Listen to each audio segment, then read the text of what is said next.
رسوله رحمة للعالمين وأنزل كتابه هدى للمتقين أشهد أن لا إله إلا الله وحده لا شريك له إله الأولين والآخرين وأشهد أن محمدا عبده ورسوله خاتم الأنبياء والمرسلين اللهم صل وسلم على سيدنا محمد وعلى آله وأصحابه أجمعين. أما بعد, jamaah Isya, jamaah salat tarawih yang dirahmati Allah, alhamdulillah, puji syukur senantiasa kita panjatkan kehadirat Allah Subhanahu wa taala atas idenya jua kita bisa ibadah di bulan Ramadan, bisa menjalankan siam, dilanjut dengan qiyam, ya, insyaallah dengan tilawatul Quran, ya. Mudah-mudahan semua ibadah kita diterima Allah Subhanahu wa taala dan diberi balasan yang berlipat ganda. Amin. Kita semua sudah maklum, ya, sudah mafhum bahwa bulan suci Ramadan itu juga disebut dengan Syahrul Quran, bulan Al-Quran. Karena di bulan suci Ramadan itulah pertama kali Al-Quran diturunkan. Allah berfirman, A'udzubillahi minasyaitonirrajim. Syahrul Ramadan alladzi unzila fihi al-Quran hudal linnasi wa bayyinatin minal huda wal furqan ila akhir ayat. Syahrul Ramadan alladzi unzila fihi al-Quran. Pada bulan Ramadan pertama kali diturunkan kitab suci Al-Quran, ya, dari Allah Subhanahu wa taala melalui malaikat Jibril kepada Rasulullah sallallahu alaihi wasallam.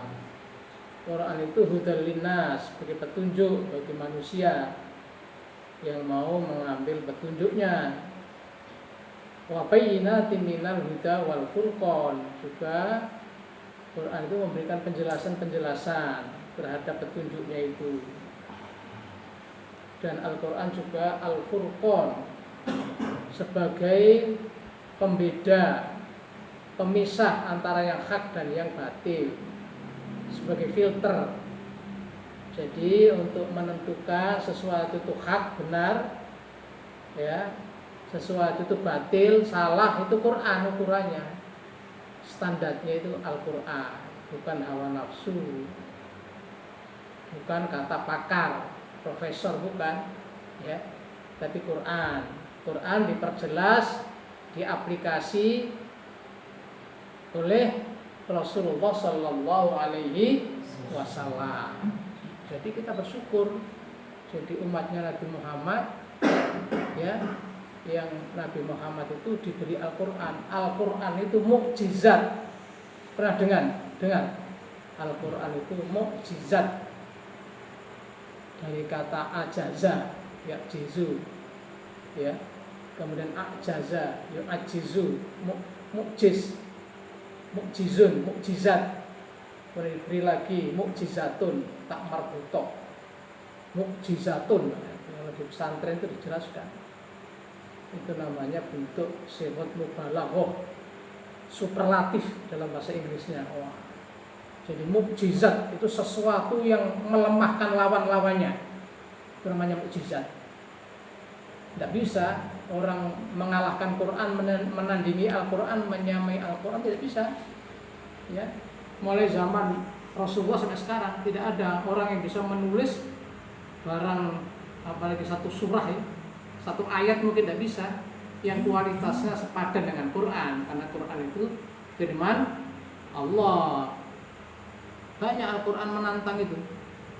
Fa in kuntum fi raibim mimma nazzalna ala abdina fa'tu bi suratin min mislih.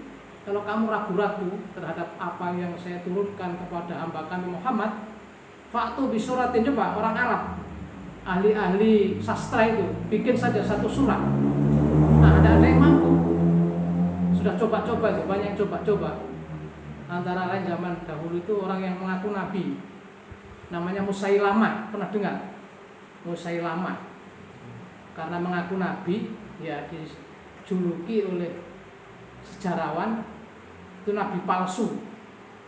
Makanya namanya itu diberi Musailamah al-Kadzab, Musailamah sang pendusta, ngaku jadi nabi katanya, bisa bikin Al-Quran. Tapi niru Al-Quran jauh kualitasnya. Ada pernah Musailamah itu bikin Quran, al-filu mal-fil wa ma adraka mal-fil, itu Qurannya Musailamah. Danuba wabil wal khurtumut tawil, nah itu Qurannya Musailamah. Apa itu? Itu Quran kok kayak begitu, itu kayak nyanyian atau pelajaran anak TK. Al-filu mal-fil, al-fil gajah, tahukah Anda tentang gajah? Kan gitu, al-filu mal-fil, wa ma adraka mal-fil, apa gajah itu? Kan gitu. Danubu wabil, ekornya kecil, ya, gajah itu ekornya kecil. Wal khurtumut tawil, belalainya panjang. Itu kata Quran apa itu? Anak kecil kan bisa gitu. Tahukah Anda gajah? Apa gajah itu? Gajah itu ekornya kecil, belalainya panjang. Quran begitu. Itu jelas palsu. Kalau Al-Quran ada surat Al-Fil itu kan menceritakan tentang peristiwa yang dahsyat zaman Nabi Abraham menyerbu Ka'bah. Alam taro kaifa fa'ala rabbuka bi ashabil fil. Lain itu alam taro, apakah Anda tahu bagaimana Allah berbuat terhadap pasukan gajah? Itu pasukan terkuat saat itu. Ya. Pasukan gajah itu di atas orangnya, biar dipanah itu sembunyi. Itu pasukan terkuat. Ya. Kalau sekarang itu mungkin apa itu? Lapis baja yang tidak tembus sama peluru. Nah, itu cerita yang sangat hebat.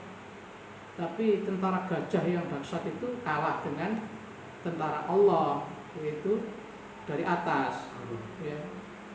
Skuadron udara namanya, kan apa?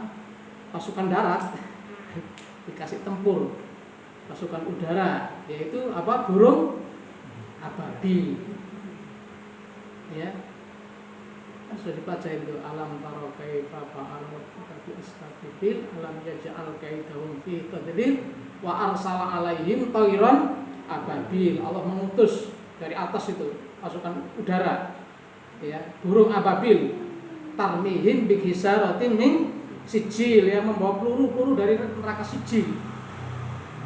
Pelurunya itu yang dilempar burung itu dari neraka sijil, kerikil. Tarmihim bihisaratin min sijil faja'alahum ka'asfim ma'kul.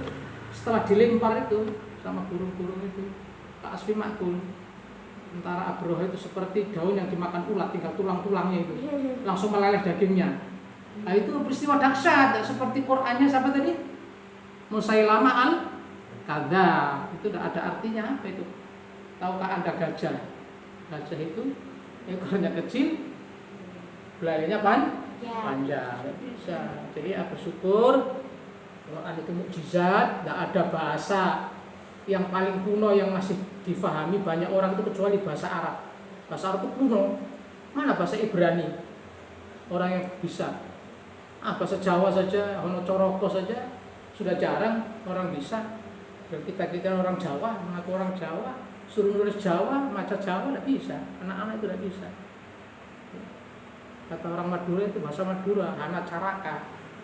Terus dibawa ke Jawa katanya Hono Coroko. Aku bilang ini orang Jawa, dibawa ke Madura sana. Orang Madura tidak percaya. Nah itu belum begitu kuno, orang sudah banyak nggak bisa. Tidak ada bahasa yang tua yang seperti Quran, bahasa Arab. Tidak ada kitab yang bisa dihafal oleh anak kecil juga sudah ada yang hafal itu. Dihafal oleh ribuan orang. Kan ada kitab Injil, kitab tidak ada yang bisa dihafal. Karena Quran itu masih orsinil, asli. Ya, jadi kita dapat anugerah Al-Quran sebagai mukjizat, mari kita rajin membaca, kita tingkatkan hafalannya. Maksud mulai bayi, mulai sekolah dulu sampai tua itu cuma hafalnya itu Wadduha ke bawah, ya? Wadduha sampai Warnas itu tidak ningkat-ningkat, kan harus ditingkatkan, malu dong. Malu. kekayaannya meningkat, hafalannya juga harus meningkat. Ya. Umurnya tambah, hafalannya juga harus tambah. Oh Pak, saya sudah tidak bisa hafal. Kata siapa? Otak manusia itu tetap tidak akan lemah. Yang lemah itu fisiknya, tapi otaknya, sel-sel otak itu masih tetap kuat. Hanya kita tidak pakai saja. Yang bedakan dengan anak-anak itu fokusnya. Anak-anak itu fase fokus. Kita sudah banyak fokus, mikir utang, mikir ini, mikir itu, akhirnya lupa. Kalau anak-anak fokus belajar, kita mikir istri yang cerewet, nah lalu lagi bingung kan? Istri mikir suaminya yang kena corona, penghasilannya berkurang, nah akhirnya fokusnya tidak fokus ke Al-Quran. Jadi mari kita tetap berusaha agar di bulan Ramadan ini kita baca Al-Quran, insya Allah sampai khatam dan seterusnya. Bisa Bu ya? Ya, mudah-mudahan. Saya kurang lebihnya mohon maaf. Billahi taufiq wal hidayah. Wassalamualaikum warahmatullahi wabarakatuh.